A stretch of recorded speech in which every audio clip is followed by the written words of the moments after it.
I refused to give my son and his wife the money from my house sale. That was my answer after 3 months of enduring pressure, manipulation, and threats, disguised as family concern. But what came after that refusal surpassed any nightmare I could have imagined in my 60 years of life. Ethan, my only son, the boy I carried for 9 months and raised alone after his father died, grabbed my arm with a strength I did not recognize as human. His wife, Brenda, screamed behind him with a sharp, desperate voice, ordering him to take my phone before I called anyone. I tried to pull away, twisting my body toward the door, but he yanked harder. Then I heard the sound. A dry snap, like breaking a dried branch with your hands. My left arm just gave way. The pain arrived 3 seconds later. A white-hot, searing wave that shot up from my wrist to my shoulder and exploded in my head like fireworks. I fell to my knees on the living room floor, the same floor I had mopped that morning, thinking I would be receiving my son for a civilized conversation. The phone flew out of my right hand and bounced under the sofa. Ethan froze, staring at my arm which hung at an impossible angle, his mouth open and his hands still extended in front of him as if he couldn't believe what they had just done. Brenda stopped screaming. The silence that fell over the living room was worse than any insult they had thrown at me in the last few hours. I breathed in short gasps, trying not to move because every millimeter of movement sent electrical shocks through my entire arm. Tears streamed down my cheeks, but they weren't just from pain. They were from betrayal, from disbelief, from seeing my own son transformed into a violent stranger I didn't know. Ethan took a step back and ran his hands through his hair. His lips were trembling. Brenda looked at him, then looked at me, and I saw something in her eyes that chilled my blood more than the pain. It wasn't regret. It was panic. Panic about the consequences. Panic about this getting out. Panic about losing control of the situation they had so carefully orchestrated for months. I tried to speak, but only a moan escaped. My arm pulsed with its own sick heartbeat. I could feel it swelling inside the sleeve of my blouse. Ethan crouched down in front of me, extending his hands, not daring to touch me. Mom, I didn't mean to. You moved. Oh God, Mom. His voice sounded distant, muffled by the ringing in my ears. Brenda remained standing by the window, biting her lower lip, and I could see her brain working at full speed, looking for a way out, looking for a way to twist this into something that wasn't what it really was.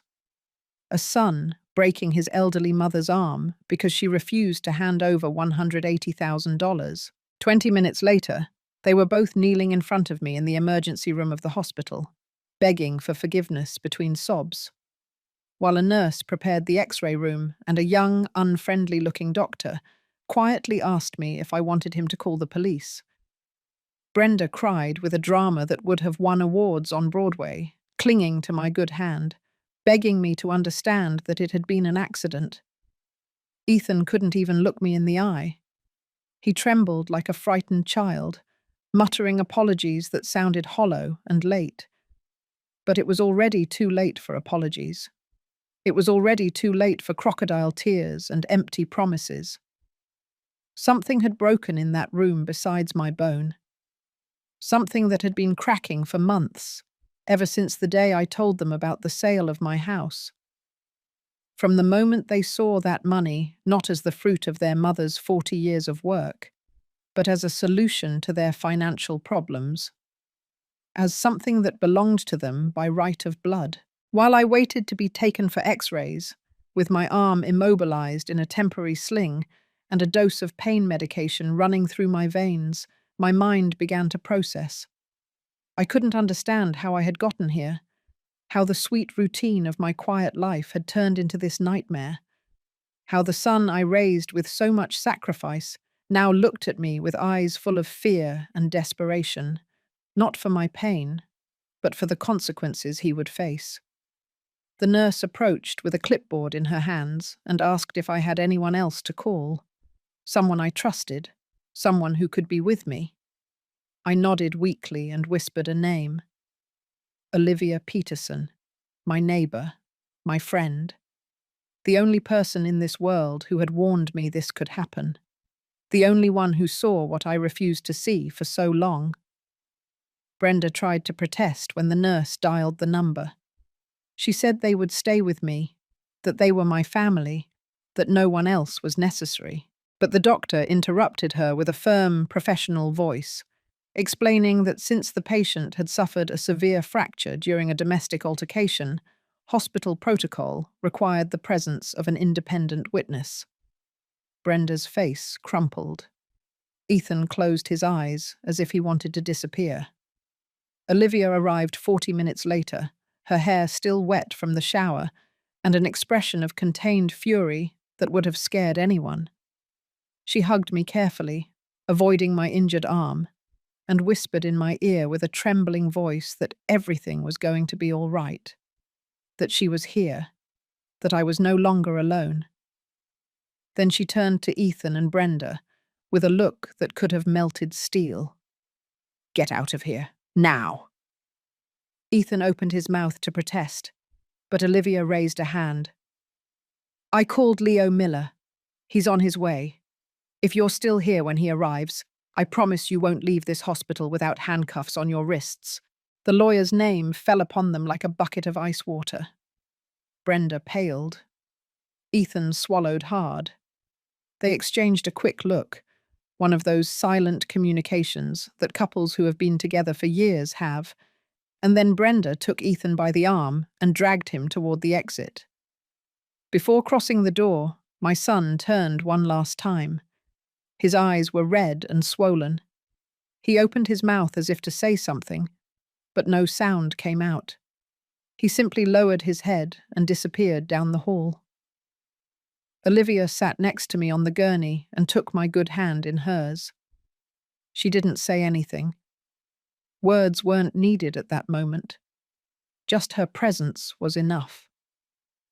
I leaned my head against her shoulder and finally allowed the crying to come out. Not the silent, contained crying from the living room, but the deep, heartbreaking cry of a mother who has just realized that her son no longer exists. At least not the son she knew. 6 months before my arm broke in that apartment, my life was so predictable that I could anticipate every moment of the day as if reading a script written decades ago. I woke up at 6 in the morning without needing an alarm, brewed coffee in the same American coffee maker I bought on my honeymoon with Robert, and sat on the back porch to watch the sun gild the leaves of the lemon tree I planted when Ethan was 5 years old. The house where I lived for 32 years was large, too big for a single 60-year-old woman with knees that creaked when climbing stairs, and a back that protested every time I tried to clean the upstairs windows. It had 4 bedrooms, 2 full bathrooms, a yard that was once my pride, but which I now only managed to maintain halfway, and a spacious kitchen where Robert used to dance with me while we cooked on Sundays. Robert died 5 years ago of a massive heart attack while mowing the lawn one Saturday afternoon. He fell among the azaleas he himself had planted. He didn't even have time to call me. I was the one who found him 2 hours later when I went out to bring him lemonade. He still had the pruning shears in his hand. After his death, the house stopped feeling like a home and started feeling like a mausoleum full of memories that haunted me at every corner. His coffee mug was still on the second shelf of the kitchen. His bathrobe hung behind the bathroom door. His gardening books piled next to his favorite armchair. For the first 2 years, I couldn't move anything. It was as if by leaving everything in its place, I could keep him alive in some way. But time does curious things with pain. It softens the edges. It turns it into something you can live with instead of something that suffocates you. By the 3rd year, I started donating his clothes. By the 4th, I gave his garden tools to Mr. Wallace, the neighbour on the corner. By the 5th, I could finally sit in his armchair without bursting into tears. My routine became simple and methodical. Breakfast at 7, soap opera at 9 while folding laundry, grocery shopping on Tuesdays and Fridays, visit to the cemetery on Sundays after church, phone call with Ethan on Wednesday nights, brief conversations where he told me little, and I pretended not to notice his disinterest. Dinner at 6, television until 10, bed. Olivia Peterson lived in the house next door for 15 years. She was 2 years younger than me, also a widow, with 3 adult children who visited her every weekend, loaded with noisy grandchildren. We became friends out of necessity at first. She needed someone to water her plants when she traveled to visit her daughter in Texas. I needed someone to help me change the light bulbs in the high ceiling that I could no longer reach without getting dizzy. But over time, that friendship of convenience turned into something deeper. Olivia was one of those women who say exactly what they think, no matter if it hurts. She had no filter between her brain and her mouth, and I found that refreshing after a lifetime of being diplomatic and measuring every word so as not to offend anyone. We had coffee together every afternoon at 4 o'clock. Sometimes at her house, sometimes at mine. We talked about everything and nothing, about the rising grocery prices every week, about the neighbor across the street who had a lover 30 years younger, about our children, about our dead husbands, about what we would have done differently if we could go back. It was Olivia who first suggested I sell the house. "Ellie, this house is consuming you," she told me one March afternoon while sipping her latte. "Look at it. Look at how much it costs you to maintain it. The yard is halfway cared for. There are entire rooms you don't even use. The stairs are killing your knees. Why are you clinging to so much empty space?" "It's my home," I answered automatically, though even as I said it, I knew it sounded hollow. "I raised Ethan here. I lived here with Robert. All my memories are here." "The memories are here," Olivia said, pointing to her head. "And here," she added, pointing to her heart.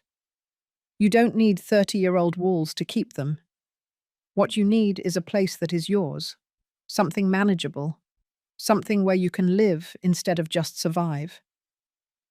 Her words stayed with me for weeks. I started seeing the house with different eyes, the leaks in the roof that I couldn't afford to fix, the peeling paint on the windows, the water heater that threatened to die at any moment, the utility bill that ate up half of my retirement check every month just to heat and cool empty rooms.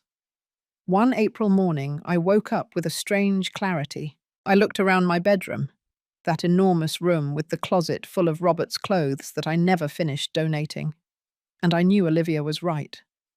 I wasn't living.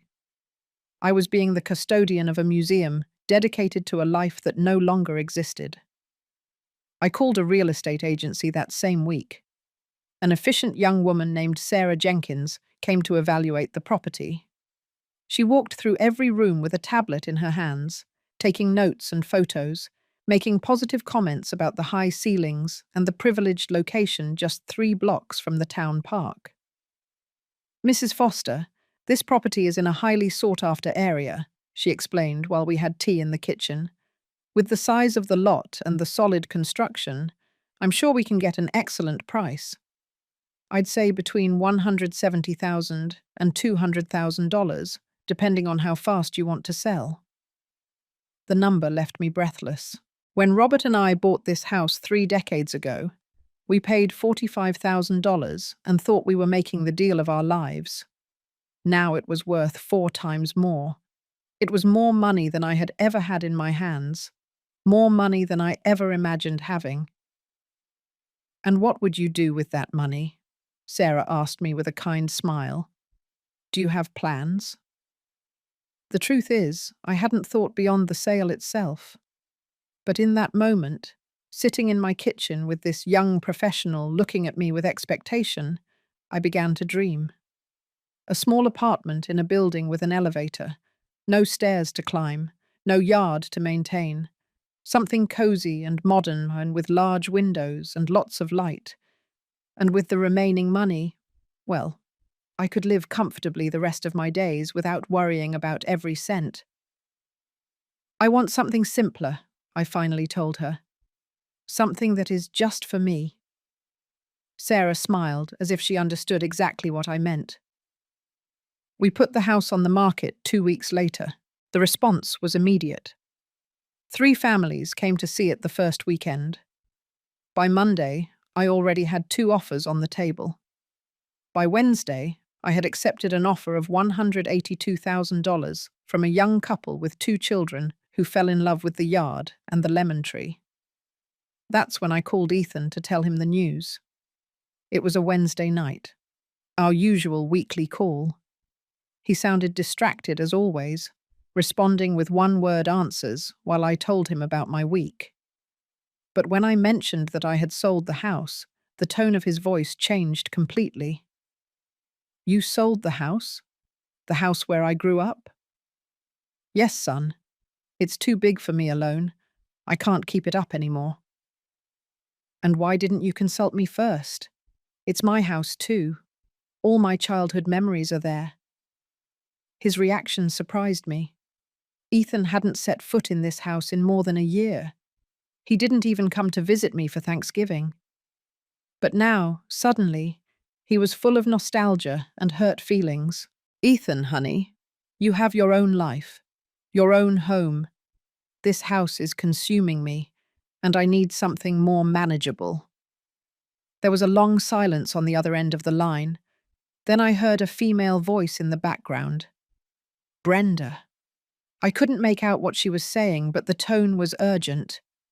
Ethan cleared his throat. And how much did you get for the sale, Mum? I should have felt the alarm then. I should have noticed how his interest shifted from sentimental to practical in a second. But he was my son, my only son, and I still believed his concern was genuine. $182,000. It's much more than I expected. Another silence. Then Brenda spoke louder in the background. Ethan coughed. That's a lot of money, Mum. Do you know what you're going to do with it? Buy a smaller apartment, something comfortable, and with what's left over, live peacefully. Mum, we need to talk. Brenda and I have some ideas that could help you invest that money intelligently. You can't just leave it in the bank. Inflation will eat it up. You need financial advice. Ethan, I know how to manage my money. I know, Mum, I know. But this is different. It's a significant amount. Let us help you. We're family. We'll come by next weekend to talk about this calmly, okay? Brenda is really excited to see you. I hung up the phone with a strange feeling in my stomach. Ethan hadn't come to visit me in months, and now suddenly he was excited to spend the weekend at home.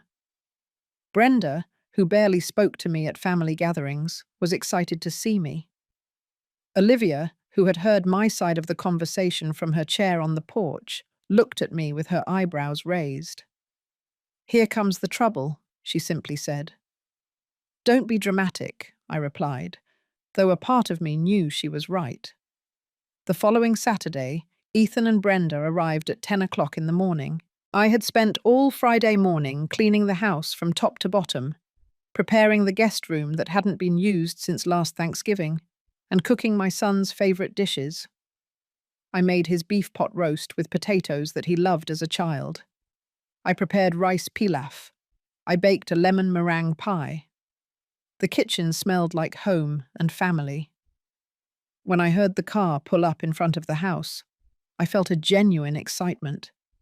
It had been so long since Ethan's last visit, so long since I could hug him and see his face in person instead of through a phone screen during our brief weekly calls.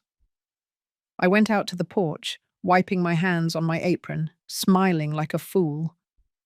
Ethan got out of the car, looking tired. He had deep, dark circles under his eyes and had gained weight around his stomach. His shirt was wrinkled, as if he had slept in it. But when he saw me, he forced a wide smile and opened his arms. "Mum, I missed you." I hugged him tight, breathing in the smell of his expensive cologne that he probably couldn't afford. Brenda got out of the passenger side wearing high heels and a tight dress, completely inappropriate for a casual weekend visit. She wore enormous sunglasses that covered half her face, and a designer bag that I recognized from the windows of stores I never entered because a single item cost more than my monthly retirement check. She greeted me with a strained smile, offering her cheek for an air kiss that barely brushed my skin. "You look so pretty. The house looks great." Liar. She had never told me I looked pretty, and she knew perfectly well the house was in the same state as always, maybe a little more neglected because my energy wasn't the same anymore. I let them in and noticed how Brenda looked at every corner with assessing eyes. She stopped in front of the china cabinet, where I kept the porcelain dishware I inherited from my mother. She ran a finger along the carved wooden frame of the entryway mirror. She looked up at the stairs with a calculating expression. "It must be hard climbing those stairs every day at your age," she commented with fake concern. "I manage," I replied, ignoring the comment about my age. I was 60, not 90. We had lunch in the dining room, something I hadn't done since last Thanksgiving. I put out my best tablecloth, the white lace one I only used for special occasions. I served the food on the good dishes. Ethan ate with appetite, praising every bite as he used to when he was a child. Brenda picked at her food, pushing the potatoes around her plate, while looking at her phone under the table every few minutes. It was after lunch, when we were having coffee in the living room, that the real conversation began. Ethan cleared his throat several times before speaking, a nervous habit he had since childhood when he was about to ask for something he knew he shouldn't. "Mum, about the house money. Brenda and I have been researching investment options that could triple that capital in less than 5 years." Brenda leaned forward with rehearsed enthusiasm. "Yes, Ellie, we have a friend who is a financial advisor. He works with high-yield investment funds. It's an incredible opportunity, but you need to act fast because these opportunities don't last." I sipped my coffee slowly, looking at them over the rim of the cup. "I'm not interested in risky investments. That money is for my retirement, to live peacefully." Brenda's smile wavered. "It's not risky. It's completely safe. You just need to trust us. We're your family." "Besides, Mum," Ethan added, $180,000 is a lot of money to just have sitting in a bank account. Banks are failing. There are robberies, break-ins. It's not safe." "My bank has been fine for the last 30 years. "Things change," Brenda insisted. Her tone was beginning to lose its manufactured sweetness. "You don't understand how the modern financial world works. No offense, but your generation isn't familiar with these things. That's why we're here. To help you. To protect you." I felt a pang of irritation. "I appreciate your concern, but I can handle my own financial affairs." Ethan exchanged a look with Brenda. She nodded almost imperceptibly. He sighed and ran a hand through his hair. "Mum, there's something else. Brenda and I are going through a difficult time financially. We have some debts that we urgently need to resolve." There it was, the truth finally surfacing like oil floating on water. "What kind of debts?" "Credit cards, mainly," Ethan admitted without looking me in the eyes. "And a car loan. And some overdue mortgage payments. It's nothing we can't handle. But if we had access to a portion of your money, just as a temporary loan, we could resolve everything and then pay you back with interest." "How much?" Brenda answered before Ethan. $50,000 would get us out of trouble completely. We would pay you back in 1 year, a year and a half maximum." $50,000, almost 1/3 of my capital. To pay off debts they probably accumulated buying things they didn't need with money they didn't have. No, I said simply. Brenda blinked as if she had misheard. Pardon? I said no. That money is for my future, for my security. It is not a family emergency fund. Brenda's mask of sweetness fell completely. Security? You're going to buy an apartment that will probably cost you $60,000 at most. What are you going to do with the other $120,000? Sit on top of it until you die? Brenda, Ethan warned, but without much conviction. No, Ethan. Someone has to tell the truth here. She turned to me with eyes gleaming with barely contained rage. Your son is asking you for help. Your only son. The son you raised and who took care of you when you were widowed, and you refuse to help him when you have more money than you'll need for the rest of your life. I got up from my chair, feeling the blood rush to my face. No one took care of me when I was widowed. I took care of myself. And Ethan is 35 years old. He is an adult man with a job and responsibilities. If he has debts, it's because he made irresponsible financial decisions. Ethan stood up too, his hands raised in a conciliatory gesture. Mum, please. It doesn't have to be 50,000. It could be 30, 20 even. Something to help us breathe. The answer is no, Ethan. I'm sorry. Brenda stood up abruptly, her chair scraping the wooden floor. This is incredible. Absolutely incredible. You know what? We don't need you. We'll manage alone as we always have. Let's go, Ethan. But Ethan didn't move. He stood there, looking at me with a mixture of disappointment and something darker that I didn't want to identify at that moment. Seriously, Mum, after everything, after what everything, Ethan? After raising you, giving you an education, loving you unconditionally? None of those things obligates me to finance your unsustainable lifestyle. He left without saying another word. Brenda followed him, throwing me a look of pure venom before exiting. The door closed louder than necessary. I heard the car start and drive away, leaving tire marks on the driveway. I stood in the middle of the living room, looking at the dirty lunch dishes, the food I prepared with so much love now turned to ashes in my mouth. Olivia appeared in the back door seconds later. She had been in her yard, but clearly had heard everything. I warned you, she said softly. I know. Are you okay? I wasn't sure how to answer. I had defended my money and my boundaries, but in doing so, I felt I had lost something more valuable. I nodded anyway, because it was easier than explaining the emptiness I felt in my chest. This isn't over, Olivia said. They'll be back, and next time it won't be with pretty words. She was right. But at that moment, exhausted and hurt, I just wanted to believe that my son still had some of the goodness I raised him with. I wanted to believe he would reflect and understand. How naive I was. For 2 weeks after that disastrous visit, I didn't hear from Ethan.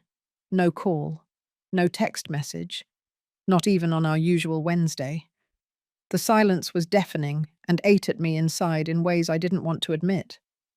Every time the phone rang, my heart jumped, hoping it was him. But it never was. Olivia told me to let him go, that if Ethan wanted to behave like a spoiled child, that was his problem. But a mother can't just turn off love like a light switch. I spent nights awake wondering if I had been too harsh, if I should have lent him at least some money, if I was being selfish. Then, one Saturday morning, 3 weeks after their last visit, they arrived without warning. I was in the yard, pruning the faded roses when I heard the car. This time they got out with bags from the expensive bakery downtown and bright smiles as if nothing had happened. Brenda wore jeans and a casual blouse, more appropriate than her last outfit. Ethan carried a bouquet of flowers, my favorite, white daisies, Mom, Ethan said, approaching with open arms. I am so sorry. I was an idiot. I shouldn't have pressured you like that. You can do whatever you want with your money. It's yours and only yours. I wanted to believe him. God knows how much I wanted to believe him. I hugged him, and the smell of his cologne reminded me of when he was little and ran to me after school. Brenda kissed my cheek with what seemed like genuine affection. We brought pastries and gourmet coffee, she announced cheerfully. Can we have breakfast together, as a family, without talking about money or anything unpleasant? Just spend quality time. I agreed because I am weak when it comes to my son, because 3 weeks of silence had left me vulnerable, because I desperately wanted to believe we still had a salvageable relationship. We had breakfast on the back porch.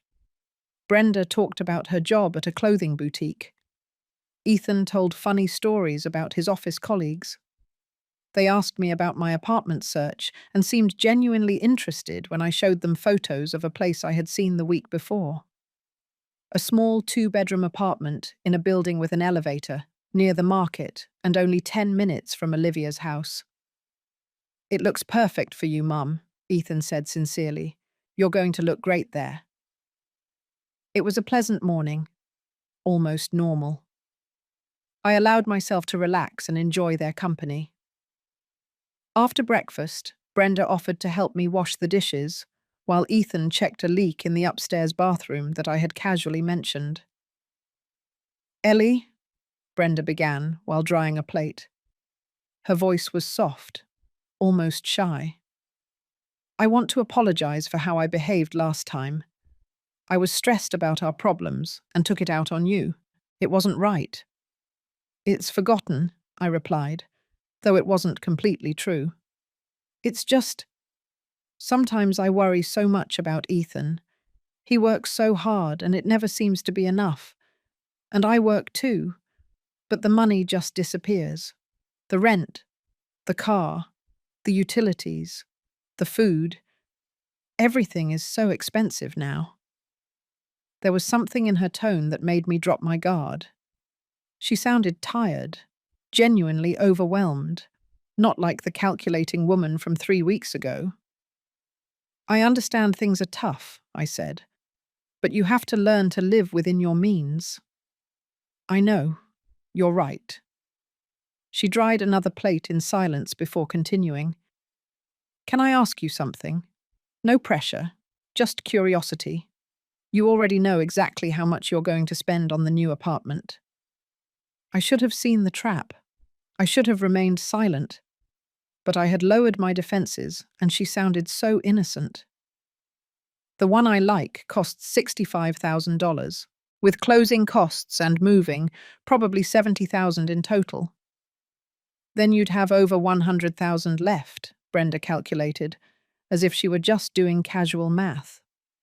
That's wonderful, Ellie. Really, you're going to be very comfortable. She continued washing dishes and didn't say anything else about the subject. I thought maybe, just maybe, they had really matured and accepted my decision. How foolish I was. The visits became regular after that. Every weekend they showed up with some excuse. They brought food.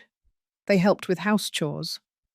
Ethan fixed the leak, changed light bulbs, cleaned the gutters. Brenda helped me pack boxes with things I would donate before the move. They offered to drive me to see apartments. They accompanied me to the bank when I went to organize the transfer of the sale money. They seemed attentive, loving, present. Everything they hadn't been in years. Olivia didn't buy it.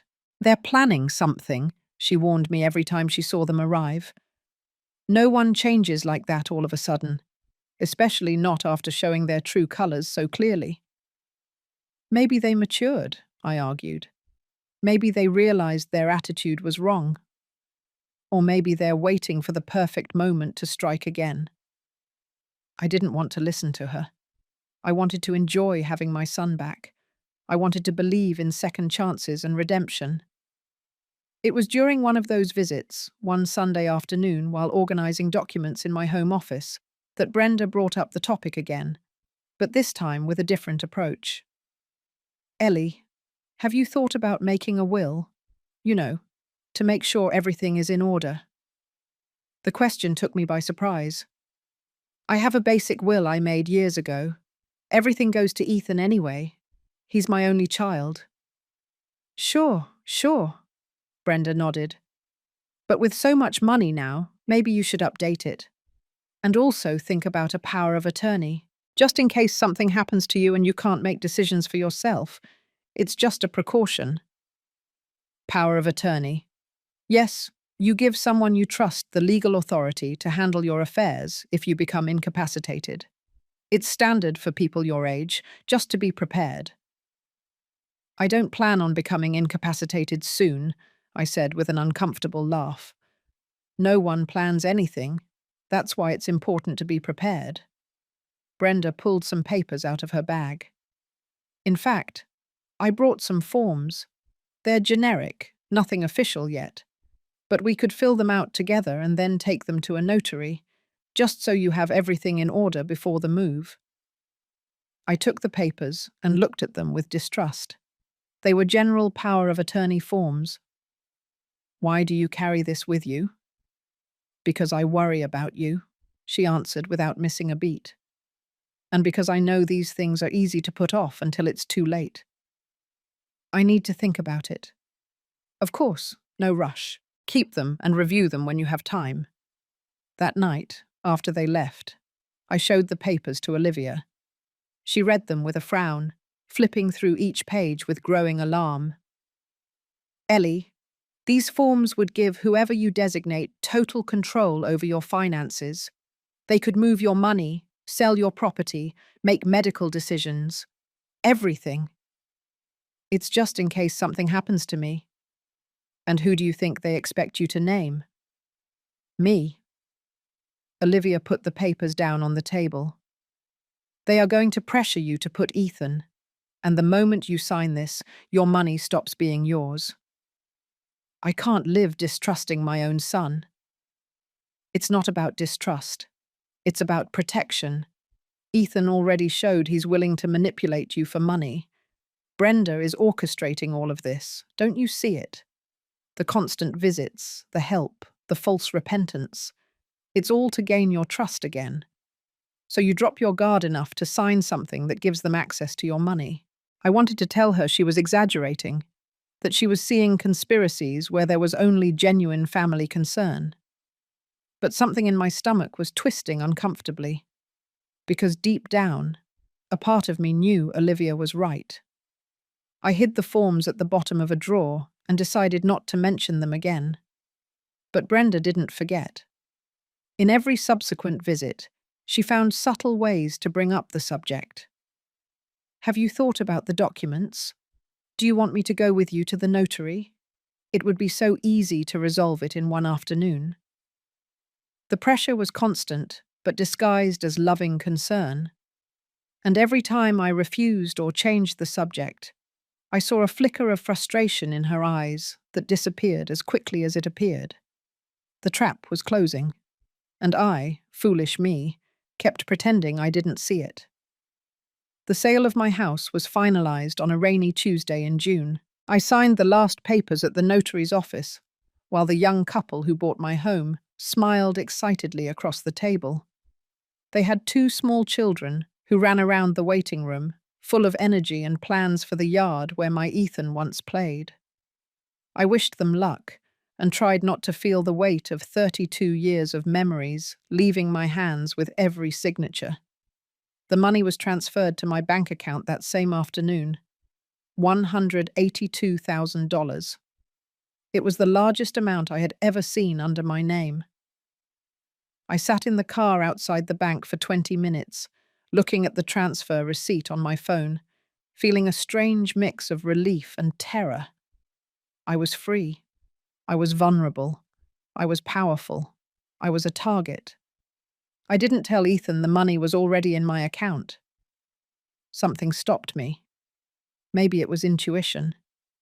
Maybe it was the constant echo of Olivia's warnings. Or maybe it was simply that I wanted to enjoy a few days of peace before the renewed pressure began. But Brenda had ways of finding things out. 2 days after the transfer, my phone rang at 8 o'clock in the morning. It was Ethan, with a strangely urgent voice. "Mum, we need to talk. Today. It's important." "What happened? Is everything all right?" "Yes, no, everything's fine. We just need to see you. We'll be there in an hour." He hung up before I could answer. They arrived 45 minutes later. This time they didn't bring pastries or flowers. Brenda carried a thick folder under her arm and an expression of determination that made me nervous from the moment she got out of the car. They sat in my living room without the previous courtesy of warm greetings. Ethan looked agitated, rubbing his hands repeatedly. Brenda opened the folder on the coffee table and took out several documents. "Ellie, we're going to be direct because we respect you too much to keep beating around the bush," Brenda began, with a business tone I had never heard from her. "We know you already have the sale money, and we need to talk about how to properly protect it." "My money is perfectly safe in the bank." "That's what you think," Ethan interrupted. "But Mum, banks aren't safe like they used to be. There are failures. There are limits on deposit insurance. If something happens to your bank, you would only recover a fraction." "I've researched all of this," Brenda continued, pointing to the documents. "The best option is to diversify. Put part of the money in a joint investment account where I can help you monitor the growth. Another part in a mutual fund, and the rest in a high-yield savings account." "Joint account," I repeated slowly. "With you or with Ethan?" "We're your family. Someone has to help you with this because, let's be honest, you don't have experience managing this amount of money." I felt the rage starting to boil in my chest. I have managed money my whole life. I maintained a house, raised a son, paid bills for decades. "That's different," Brenda said with barely hidden condescension. "This is a larger sum that requires financial knowledge that you frankly don't have." "The answer is no. I'm not putting my money in any joint account with anyone." Ethan leaned forward, his hands clasped as if praying. "Mum, please, just listen to us. We're not trying to take anything from you. We're trying to protect you." "Protect me? Or protect yourselves from the fact that you don't have access to my money?" The silence that followed was tense and dangerous. Brenda closed the folder with a sharp movement. "You know what? I'm tired of being diplomatic. That money should belong to the family. Robert worked for that house too. Ethan grew up in that house. He has as much right to that money as you do. Robert was my husband. The house was in my name. The money is mine." "But when you die, it's going to be Ethan's anyway," Brenda countered. "So why not share it now when he really needs it?" "Because I'm alive, and I plan to be for many more years." Ethan stood up abruptly. "This is incredible. All my life I have respected you. I have honored you. I have been a good son. And now when I ask you for a little help, you turn your back on me." "I gave you my whole life," I replied, standing up too. "I gave you education, home, unconditional love. I paid for your college. I supported you when you lost 3 consecutive jobs because you couldn't get there on time. I lent you and Brenda money 2 years ago for your car down payment, money you never returned to me. I'm not turning my back on you. I'm setting boundaries." "Boundaries," Brenda spat, "are what selfish people use as an excuse not to help their family." "Then I guess I'm selfish." Brenda picked up her bag and the folder. "You know what, Ellie? When you're old and sick and need someone to take care of you, I hope your money can buy you the company you'll need, because we won't be there." "Brenda, that's enough," Ethan muttered, but without real conviction. "No, Ethan. She needs to hear the truth. She is alone. She has no one but us, and she's throwing that away for money." "You are the ones destroying our relationship for money," I replied with a trembling voice. I am just protecting what belongs to me. They left amidst slamming doors and bitter words. Ethan didn't look me in the eyes on the way out. Brenda shot me a look of pure hatred that made me take a step back. The car roared away violently, leaving tire marks in the driveway for the second time. I stood trembling in the middle of the living room. Olivia appeared minutes later, as she always seemed to do when I needed her most. Come, she said simply, taking my arm. Let's go to my house. I'm going to make you tea, and we're going to call Leo, the lawyer. Yes, because this isn't going to end here, Ellie, and you need legal protection before they try something more drastic. They won't do anything drastic. He's my son. Olivia looked at me with deep sadness in her eyes. Your son just threatened you with abandonment when you might need him most. His wife just accused you of being selfish for protecting your own money. What more do you need to see? I didn't have an answer for that, because the truth was too painful to admit. My son, the baby I breastfed, the boy I comforted during nightmares, the young man I applauded at his graduation, had become someone I didn't recognize. And his wife had turned him into someone capable of emotionally extorting his own mother. We went to Olivia's house. She prepared chamomile tea while I sat in her kitchen and trying to process what had just happened. Then she called Leo Miller, an attorney who had helped her family with inheritance matters a few years ago. Leo arrived that afternoon. He was a man in his mid-40s, with premature grey hair and a serious but kind expression. He listened to my whole story without interrupting, taking occasional notes in a notebook. Mrs. Foster, he said when I finished, you need to take immediate steps to protect your assets. First, I want you to change your bank passwords today, all of them, and enable two-factor authentication on all your accounts. Do you think they would try to get into my accounts? I don't know what they would try, but it's better to prevent. Second, I need you to bring me any documents they gave you to sign, any paper you touched in their presence.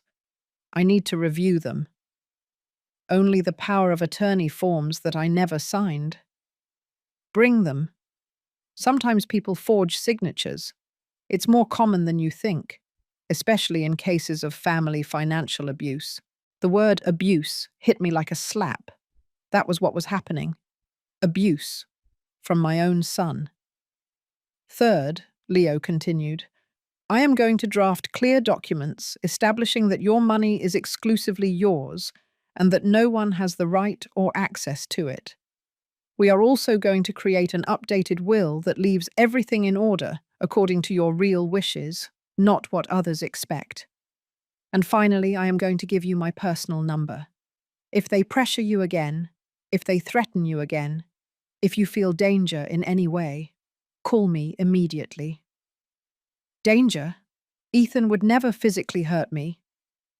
Leo and Olivia exchanged a look I didn't like. Mrs. Foster, Leo said softly, financial abuse often escalates to other types of abuse. I'm not saying it will happen, but you need to be prepared and protected. That night, alone in my nearly empty house, with boxes everywhere waiting for the move that would happen in 2 weeks, I allowed myself to cry. I cried for the son I lost, for the violation that could never be repaired, for the innocence of believing that blood is always thicker than greed. And as I cried, my phone rang. It was a text message from an unknown number. You're going to regret this. I promise you. The unsigned text message kept me awake that night. I stayed up looking at the ceiling, listening to every creak of the old house, every sound of the wind against the windows. At 3 o'clock in the morning, I picked up my phone and forwarded the message to Leo with trembling hands. He replied within minutes, despite the hour. Save this message. Do not delete it. It's evidence. Do you have any idea who could have sent it? I didn't need to guess. I knew exactly who was behind those threatening words, but a part of me still resisted believing that my son or his wife were capable of something like that. The following days were a strange mix of panic and determination. I followed Leo's instructions to the letter.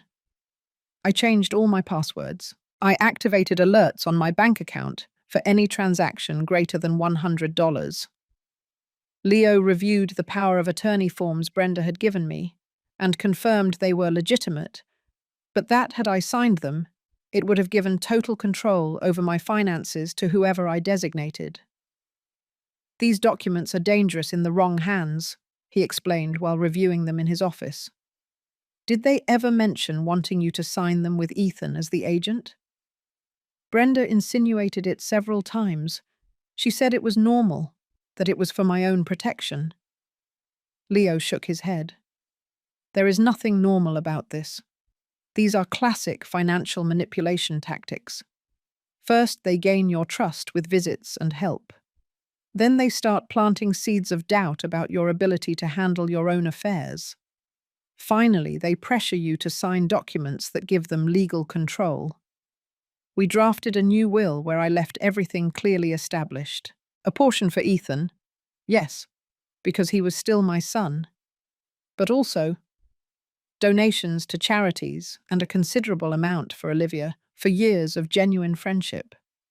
We established a trust that no one could touch until after my death, and that would have legal supervision to prevent manipulation. You don't think I'm overreacting? I asked him as I signed the documents before a notary. Mrs. Foster, in my 20 years of legal practice, I have seen children steal from dying parents. I have seen families destroyed by inheritances. I have seen the elderly living in misery while their children spend their money. It is never an overreaction to protect yourself. That same week, I received 3 more calls from unknown numbers. The first time I answered, hoping it was about my move or the new apartment. It was a masculine voice I didn't recognize, distorted, telling me that stubborn old women ended up alone and forgotten. I hung up, trembling. The second call was a female voice, definitely not Brenda, but with the same threatening tone, suggesting that accidents happened all the time to older people who lived alone. The third call was silence, just heavy breathing for 30 seconds before they hung up. Leo advised me to report it to the police. I went to the station and spoke with a young officer who took my statement with a bored expression, as if he heard these kinds of stories every day. He probably did. "Do you have proof of who is making these calls?" he asked, while typing on his computer without looking at me. "They are private numbers, but I'm sure it is my daughter-in-law or someone she hired." "Do you have proof of that?" "No, but—" "Then I can't do much, Mum. We can document the complaint, but without concrete evidence of who is threatening you, my hands are tied. I suggest you block unknown numbers and consider changing your phone number." I left the station feeling more vulnerable than when I entered. The system that was supposed to protect me couldn't do anything until something really bad happened. I had to wait to be a victim before receiving help. Olivia became my constant shadow.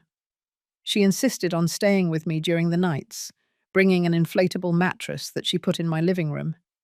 She accompanied me to the bank, to the supermarket, to see the new apartment. She never left me alone for more than a few hours. "This is ridiculous," I protested one afternoon while we packed boxes in my room. "You can't put your life on hold for me."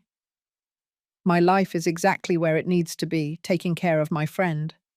And my children, your grandchildren, understand the situation and agree that you shouldn't be alone right now." The move was scheduled for the following Friday. I had hired a small moving company, recommended by Leo.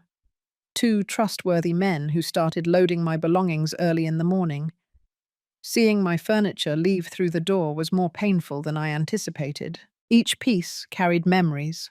The table where Ethan did his homework. The sofa where Robert and I cuddled up to watch movies. The bed where I slept next to my husband for 25 years. We were halfway through the move when Ethan and Brenda showed up without warning. I saw them park from the upstairs window, and my heart sank uncomfortably. I walked down the stairs slowly, preparing for another confrontation. Ethan looked terrible. He had red, swollen eyes, deep dark circles, an unshaven beard. Brenda, on the other hand, was impeccable as always, but there was something cold in her expression that gave me goosebumps. "Mom," Ethan said in a hoarse voice, "you can't move without at least saying goodbye to us."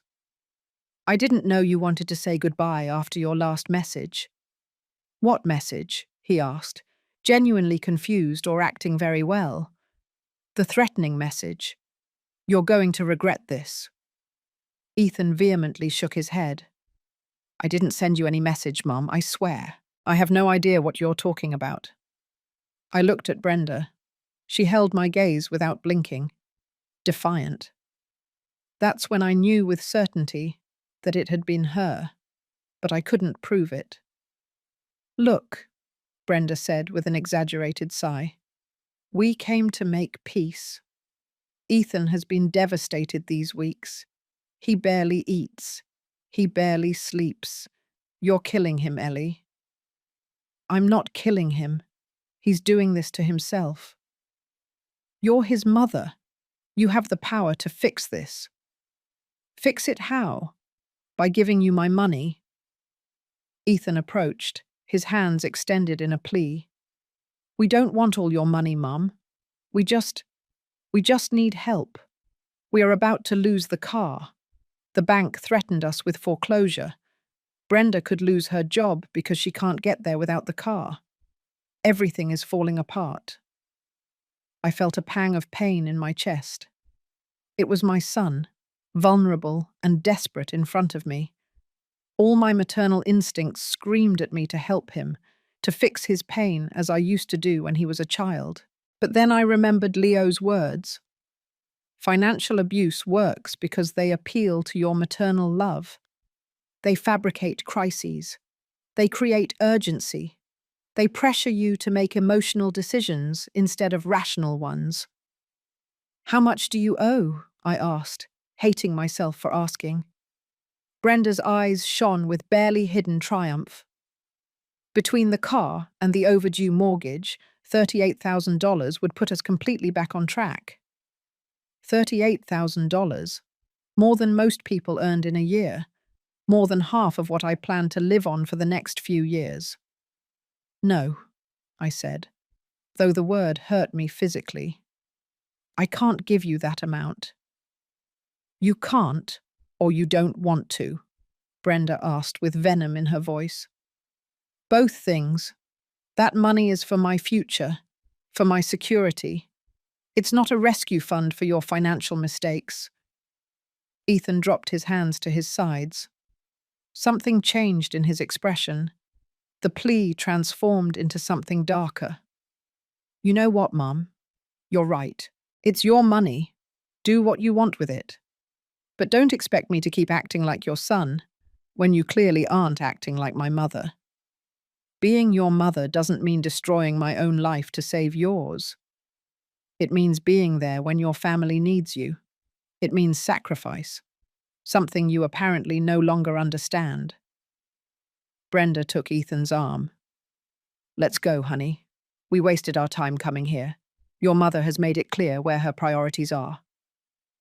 They left, but this time there were no dramatic door slams or tire marks, just a cold, final silence that hurt more than any scream. I watched them walk away from the window and felt as if I was burying my son alive. Olivia appeared next to me. "You did the right thing."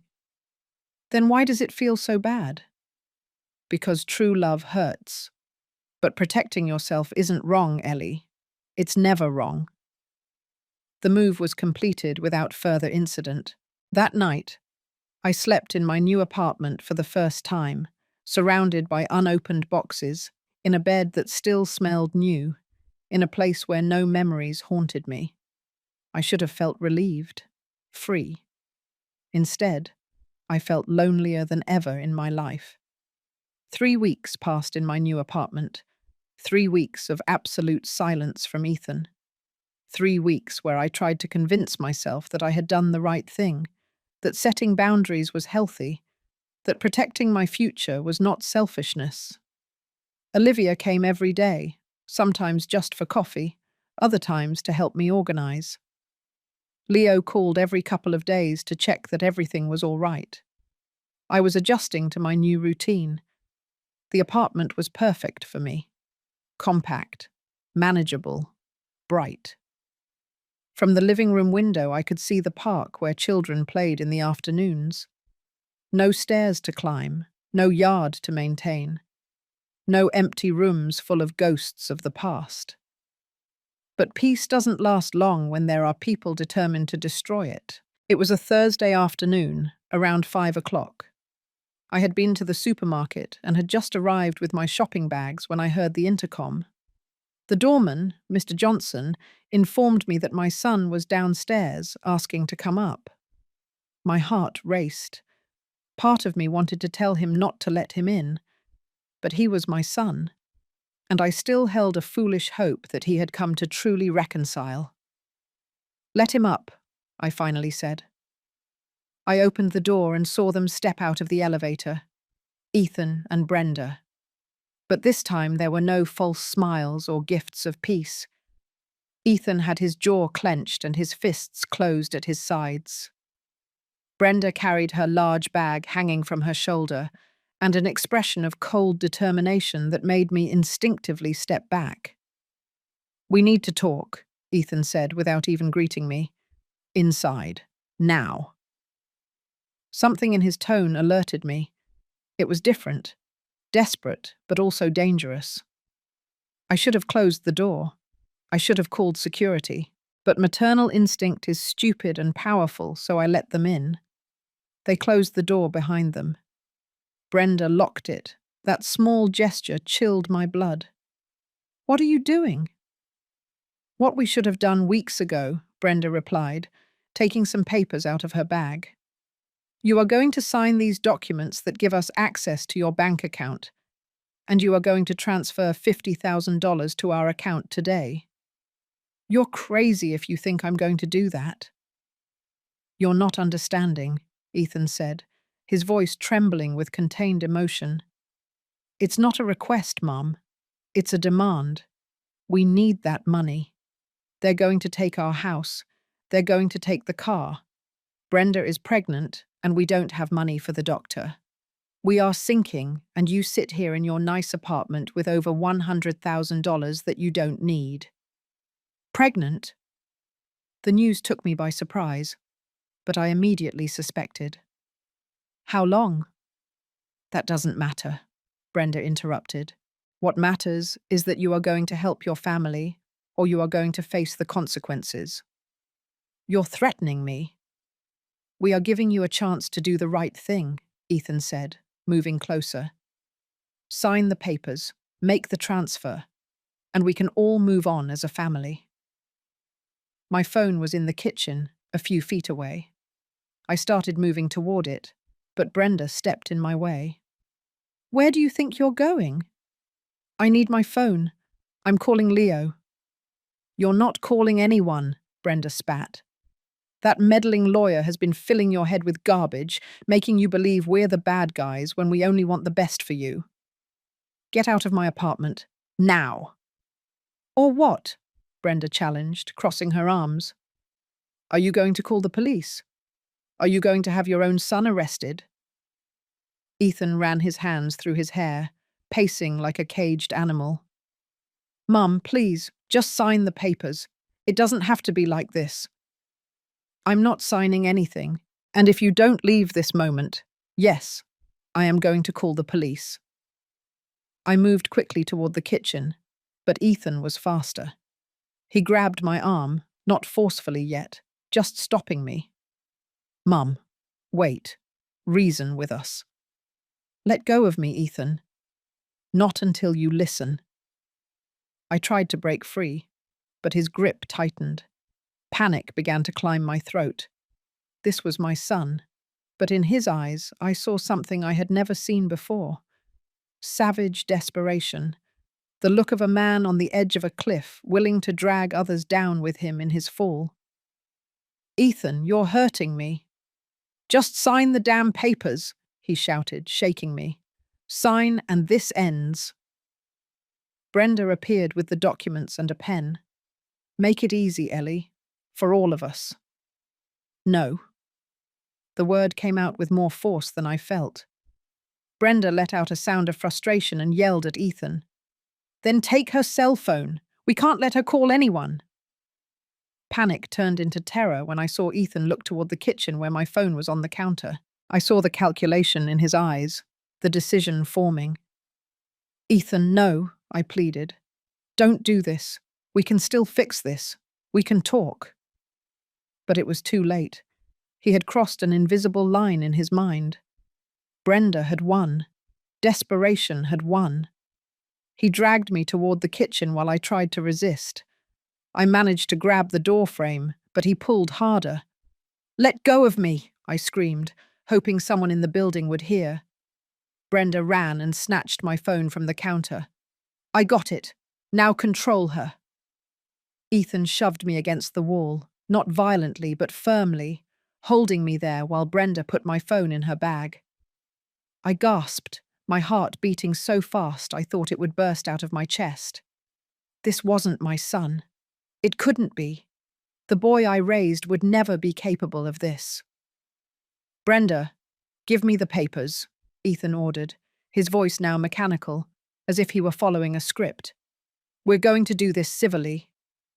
"There's nothing civil about this," I said, tears streaming down my cheeks. "This is extortion. It's assault." "This is survival," Brenda replied, putting the papers on the kitchen table. "And you are going to cooperate, or things are going to get much worse." Ethan let go of me but stood between me and the exit. I stood there, trembling, looking at the documents on the table. Documents that would give them complete access to my money. Documents that would turn my financial security into their lifeline. "I won't sign," I repeated, although my voice sounded weak even to my own ears. That's when Brenda completely lost control, her face contorted into a mask of rage. "You know what? I'm sick of your stubborn old woman refusal. Ethan, grab her hand and make her sign. I don't care how." "Brenda, we can't."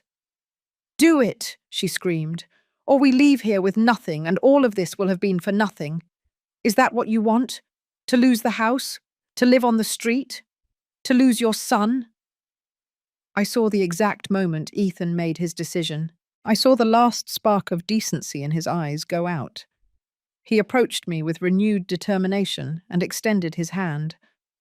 "Give me your hand, Mom. Let's get this over with." "No." I spun around to run, to scream, to do anything. But he was faster. He grabbed my left arm with both hands and pulled back, trying to drag me toward the table. I resisted with all my strength, planting my feet, pulling in the opposite direction. "Ethan, let go! Not so hard!" Brenda yelled, but it was too late.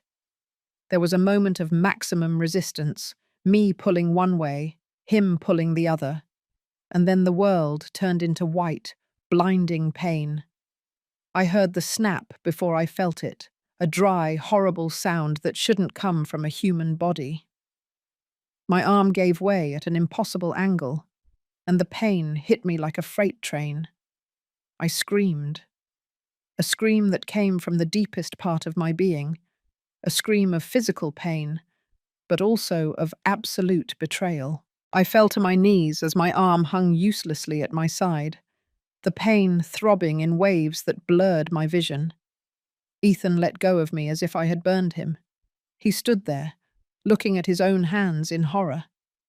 Brenda covered her mouth with her hands, all her bravado evaporating in a second.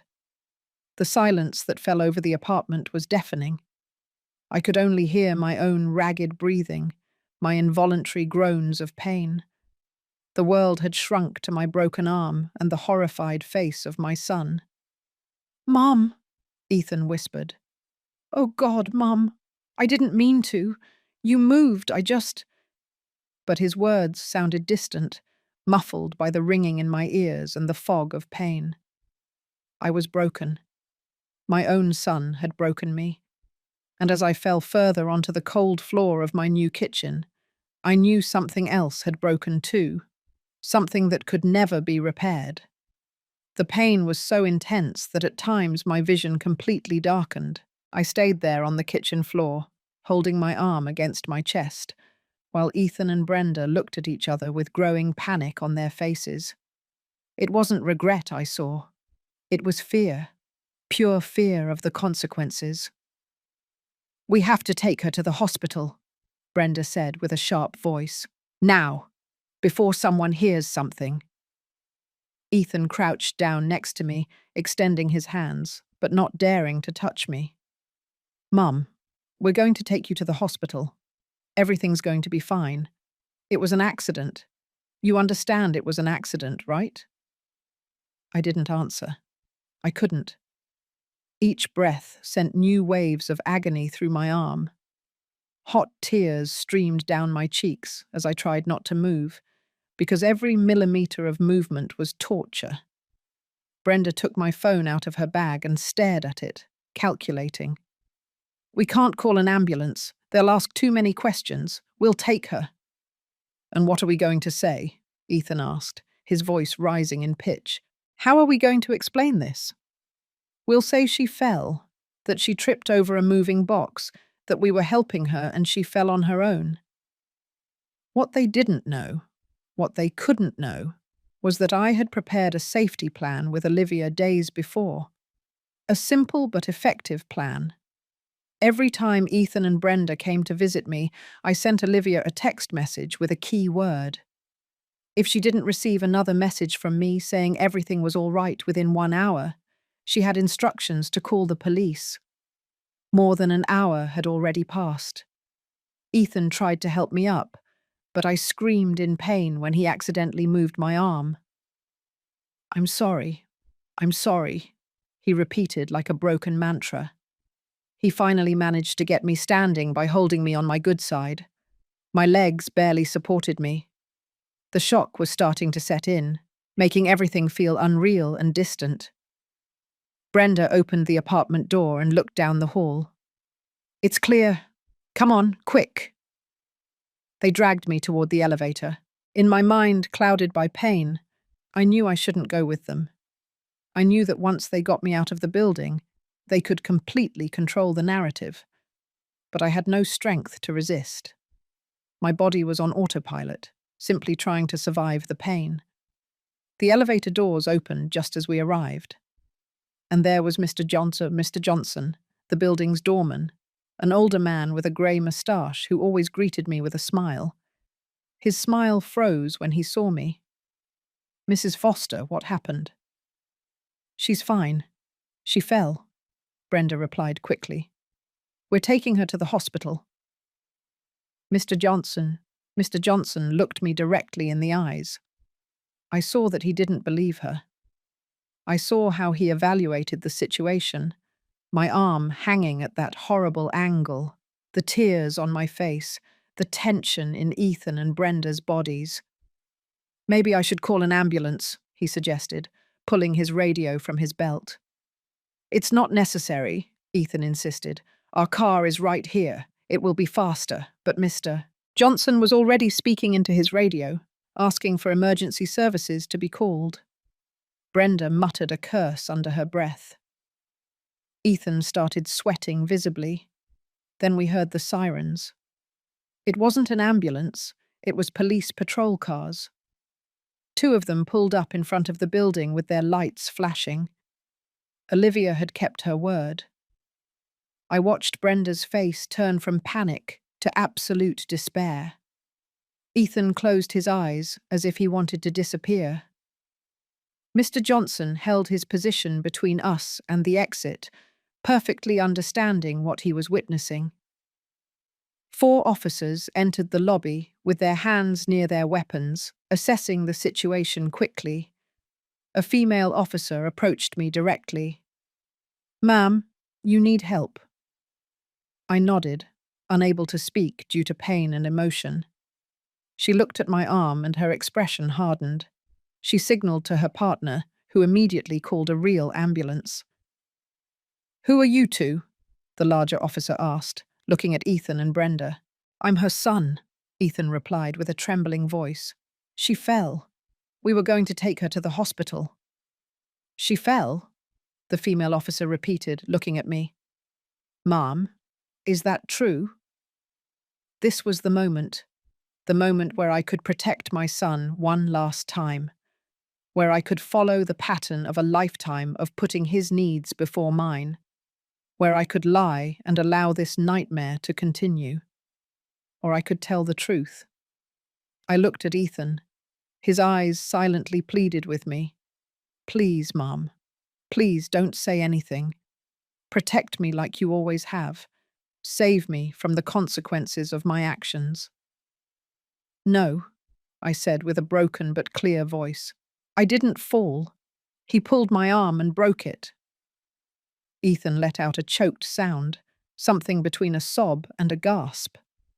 Brenda took a step back, ready to run, but an officer was already behind her, blocking the exit. "That's not true," Brenda screamed. "She's confused. The pain is making her delirious. We were just trying to help her." But Mr. Johnson spoke with a firm voice. "I heard screaming, screams of fear, and when they opened the door, she was crying and they were nervous. This was not an accident." The ambulance arrived minutes later. The paramedics immobilized my arm with extreme care while I moaned in pain. The female officer got in with me, while her partners stayed with Ethan and Brenda. "We're going to need your full statement at the hospital," she told me gently. "Is there anyone we can call? Someone who can be with you?" "Olivia Peterson," I murmured, giving her the number. As the ambulance sped away with sirens wailing, I looked out the back window. I saw Ethan in handcuffs, being led toward a patrol car. He was crying, his body shaking with sobs. Brenda screamed something I couldn't hear, gesticulating wildly while another officer tried to calm her down. 20 minutes after breaking my arm, my son was being arrested. And I, drugged with painkillers in the back of an ambulance, felt something strange. It wasn't satisfaction. It wasn't vengeance. It was simply the feeling that finally, after months of manipulation and abuse, someone else was seeing the truth I had tried to deny for so long. At the hospital, while waiting in the emergency room, Olivia arrived running with Leo hot on her heels. She hugged me carefully, avoiding my injured arm, and cried against my shoulder. "I'm sorry," she sobbed. "I'm so sorry. I should have been there. I should have protected you better." "You did protect me," I whispered. "You called the police. You saved me." Leo spoke with the officers and the doctors, taking notes, documenting everything. Nurses took photographs of my arm before the surgery. A social worker came to ask me questions about my domestic situation, about the history of abuse, about my future safety. I had surgery that night. The surgeon had to insert a plate and screws to hold the fractured bone. They told me recovery would take months, that I might never fully regain the range of motion, that at my age, fractures were complicated and dangerous. When I woke up from the anesthesia, with my arm wrapped in a cast and elevated in a sling, Olivia was there. And so was Leo, with a pile of legal documents. "Ellie," he said softly, "Ethan is in custody. They charged him with domestic assault and attempted extortion. Brenda was also arrested as an accomplice. They both face serious charges. I need you to tell me everything, from the beginning. Don't omit anything." And so, with tears streaming down my cheeks and pain pulsing in my arm, I told the whole story. Every manipulation, every threat, every moment where I should have said enough, but didn't. Outside my hospital room, in some police station cell, My son finally faced the consequences of his actions, and I, broken but still alive, began the process of healing. Not just my arm, but my shattered heart and my crushed spirit. Justice had finally arrived, and although it hurt more than I imagined, it also felt like the first breath of fresh air in months. 3 months after that horrible night, I sat on the balcony of my apartment with a hot cup of coffee in my right hand. My left arm was still in the sling, although the cast had been removed 2 weeks earlier. Physical therapy was painful and slow, but the doctors said I was progressing well for someone my age. I hated that phrase. For someone my age. As if being 60 automatically turned me into fragile glass. Life had found a new rhythm, a calmer one, more mine. Olivia still came every day, now more for company than for protection. We had coffee, watched soap operas, gossiped about the neighbours in the building. Mr. Johnson brought me the mail personally and always stayed a few minutes to make sure I was all right. The entire building knew my story. At first I was ashamed, but over time I learned that there was no shame in being a victim. The shame belonged to those who hurt me. Ethan accepted a plea deal with the prosecution. 2 years of probation, community service, mandatory anger management therapy, and a restraining order that prohibited him from coming near me for 5 years. He wouldn't go to prison, but he would have a criminal record for the rest of his life. Leo explained to me that since it was his first offence and he showed genuine remorse, the judge was lenient. Brenda wasn't so lucky. The investigation revealed that she had been trying to forge my signature on bank documents weeks before the incident. Detectives found drafts of power of attorney documents with my signature practiced over and over again on sheets hidden in her car. She faced charges of attempted fraud, conspiracy, and complicity in assault. Her trial was scheduled for 2 months from now. The pregnancy Brenda spoke of never existed. It was another lie, another manipulation, another way to emotionally pressure me. When Leo confirmed it, I felt a strange mix of relief and sadness. Relief because there was no innocent baby caught in this mess. Sadness because it confirmed the extent to which they were willing to lie. Ethan tried to contact me several times through his attorney. Apology letters that Leo received and asked me if I wanted to read. I read the first 3. They were full of regret, explanations of how the debts had driven him crazy, how Brenda had manipulated him too, how he never meant to hurt me. After the 3rd letter, I asked Leo to stop delivering them. Not because I didn't care, but because I needed to heal without constantly reopening the wound. The apartment truly became my home. I put photos on the walls. Not of Ethan, at least not yet. That hurt too much. But of Robert, of my parents, of happy moments from a life I built with work and love. I bought new plants for the balcony. Olivia helped me choose cream-coloured curtains that made the living room feel warm and cozy. With the money I had left, almost $115,000, after paying for the apartment and medical expenses, Leo helped me create a trust administered by a trustworthy law firm.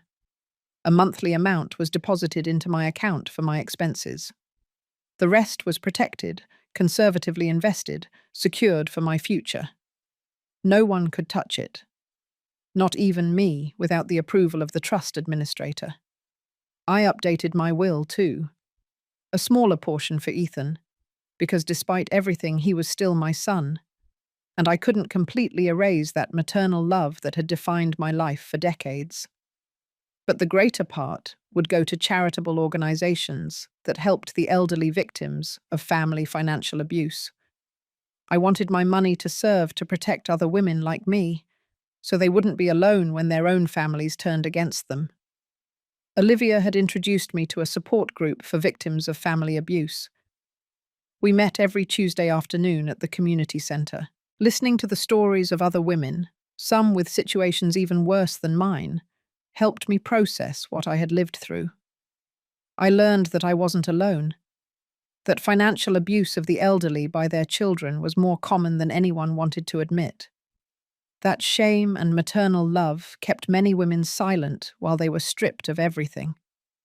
One September afternoon, while returning from physical therapy, I found a young woman crying in the lobby of my building. She had a baby in her arms and an old suitcase at her feet. Mr. Johnson was trying to console her, explaining that the apartment she came to see had already been rented. Something in her desperation touched me. I approached and asked her story. Her name was Jessica Adams. She had escaped from an abusive husband with her 6-month-old daughter. She had no family. She had no money. She had been sleeping in shelters for 2 weeks, looking for a permanent place. I gave her the address of the social services that could help her. I gave her money for food and diapers. And when she thanked me with tears in her eyes, I realized something important. My pain, my experience, my story could serve for something more than just my own healing. They could help others. I started volunteering at the community center. I helped other older women understand their financial rights. I taught them to set boundaries with manipulative family members. I shared my story, not with shame, but with the purpose of warning and educating. Leo came once a month to give free legal consultations. My arm never completely healed. It still ached on cold mornings. I still couldn't lift heavy things. The doctors said arthritis would probably set in over time. It was a permanent reminder of what had happened. But it was also a symbol of my survival, of my strength, of my refusal to be destroyed. One afternoon, while having coffee with Olivia on my balcony, my phone rang. It was an unknown number. I almost didn't answer, but something made me respond. Mum. Ethan's voice froze me. We hadn't spoken in 3 months. How did you get this number? Your lawyer gave it to me. He said I could try calling, but that you would decide whether to answer. His voice sounded different, softer, more broken. I needed to tell you that I'm sorry. Truly. Every day. Every moment. I'm so sorry, Mum. I didn't answer. I didn't know what to say. I don't expect you to forgive me, he continued. I don't deserve it. But I needed you to know that I'm in therapy, that I'm working on myself, that I finally understand what I did to you, what I almost destroyed. Almost, I repeated softly. But you didn't succeed. No, I didn't. He paused for a long time. You are stronger than I ever was. You always have been. I had to learn to be. You taught me that lesson in the most painful way possible. I know. And I'll live with that for the rest of my life. Another silence. Do you think someday, maybe in years, we could? I don't know, Ethan. Honestly, I don't know. Today the pain is too fresh. The damage is too deep. I understand. Just take care of yourself, Mum. Please. He hung up before I could respond. I stood there with the phone in my hand, silent tears running down my cheeks. Olivia put her hand on mine. Are you all right? I'm going to be, I replied. And it was true. The sun was beginning to set over the park. Children played on the swings. Couples walked hand in hand. Life continued, indifferent to personal dramas and family tragedies. And I was here, alive, free, broken, but healing. I had learned the hardest lesson of all, that love does not mean self-destruction, that protecting yourself is not selfishness, that setting boundaries does not make you a bad mother, that the family that harms you does not deserve unlimited access to your life, your peace, or your money. I refused to give my son the money from my house sale. His wife completely lost control. She told him to pull me hard, and he broke my arm. But 20 minutes later, they were begging for forgiveness and crying in desperation as police sirens echoed in the night. And I, Eleanor Foster, at 60 years old, survived. More than that, I learned to live again, this time, on my own terms. I took a sip of my coffee, felt the warm evening breeze, and smiled. Small, perhaps, sad around the edges, but genuine. I was free. And that freedom, bought with pain and tears, was worth more than any amount of money.